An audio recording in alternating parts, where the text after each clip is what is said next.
Hello friends, welcome to my channel.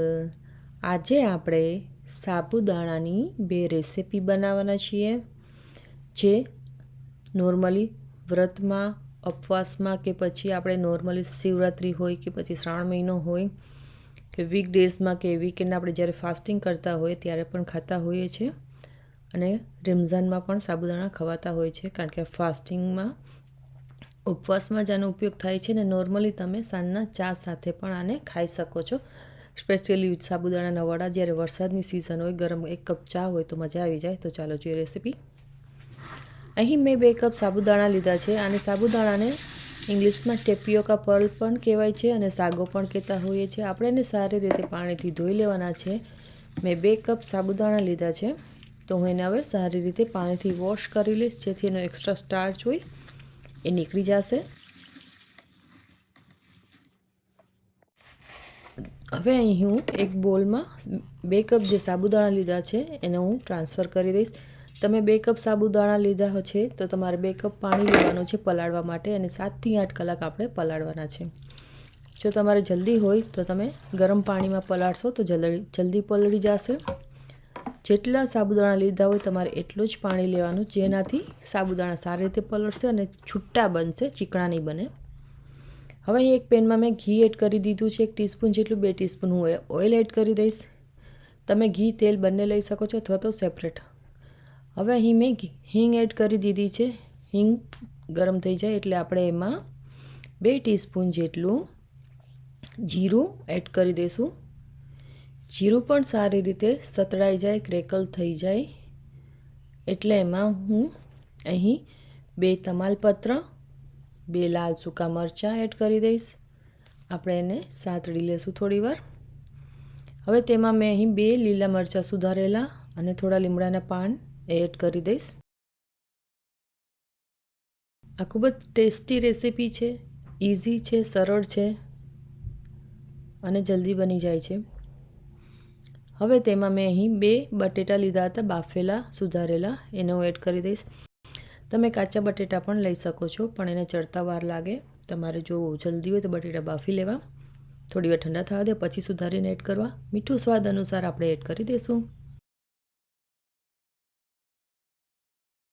અહીં મેં ગરમ મસાલો, લાલ મરચું પાવડર, હળદર, ધાણા જીરું, આ બધા સ્પાઇસીસ તમે તમારા સ્વાદ અનુસાર એડજસ્ટ કરી શકો છો, ઓછા વધતા. તીખાશ તમે તમારી રીતે એડજસ્ટ કરી શકો છો. અડધો લીંબુનો રસ હું એડ કરી દઈશ. ખટાશ પણ તમારા સ્વાદ અનુસાર. તમારે ખાંડ એડ કરી તો ખાંડ પણ એડ કરી શકો છો. હવે 1 કપ જેટલા હું સાબુદાણામાં એડ કરી દઈશ. તમે જોઈ શકો તો કેટલા છૂટા પલળ્યા છે, કારણ કે આપણે એનું પાણીનું પ્રમાણ પલાળવામાં બરોબર હતું. 1 કપ સાબુદાણા હોય તો 1 કપ જ પાણી લેવાનું છે. તમે ઓછું જરાક લઈ શકો, વધારે નથી લેવાનું. હવે એમાં મેં 1 કપ જેટલા રોસ્ટેડ પીનટ ખાયણી દસ્તામાં ખાંડીને અધકચરા ક્રશ કરેલા છે એડ કરી દઈશું. પીનટથી પણ ખીચડીનો સ્વાદ ખૂબ જ સરસ આવે છે. હવે આ આપણી ખીચડી ઓલમોસ્ટ થઈ ગઈ છે, તો હું હવે એમાં કોથમરીથી ગાર્નિશ કરી દઈશ. તમે આ ખીચડી વ્રત, ઉપવાસ કે પછી નોર્મલ ડેઝમાં લઈ શકો છો, લંચ, ડિનર.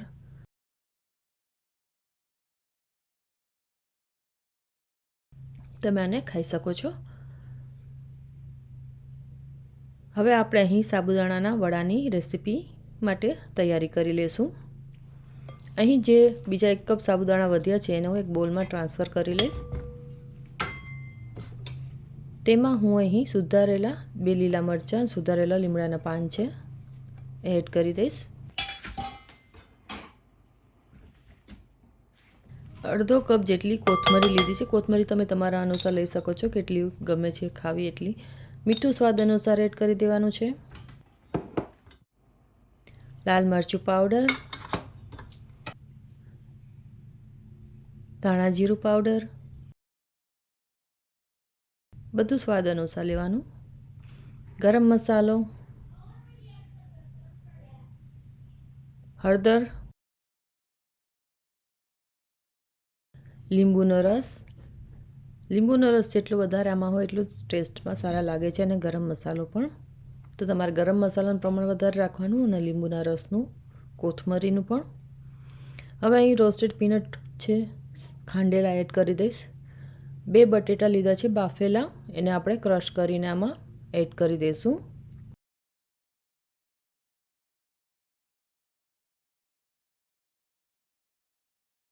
તમને આ રેસીપી કેવી લાગી જણાવજો. હવે આ બધું આપણે સારી રીતે એને મિક્સ કરી દઈશું. એકદમ સારી રીતે આપણે એને કમ્બાઈન કરી લેવાનું છે.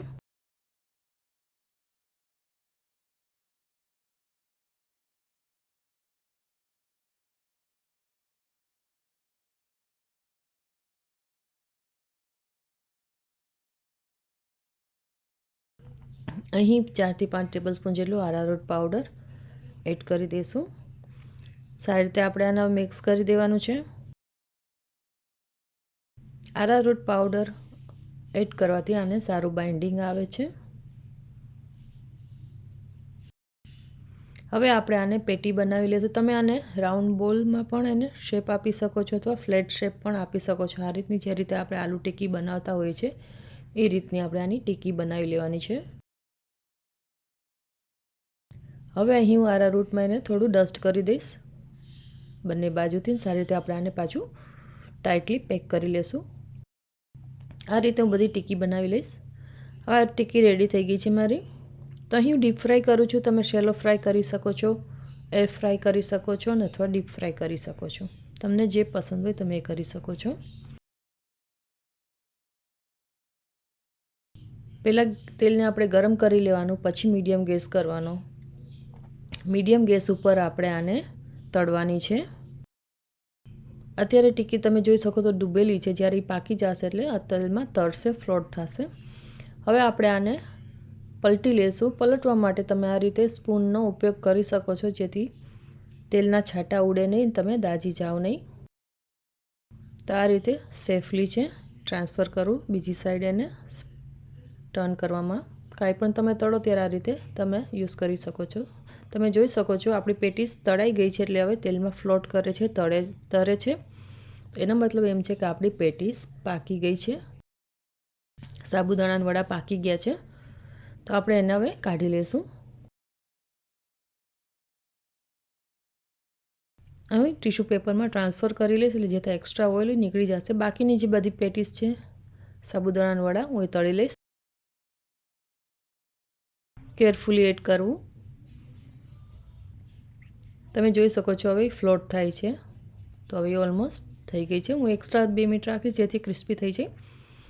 તો હવે આ બધે સાબુદાણાના વડા પેટી આપણી રેડી થઈ ગઈ છે.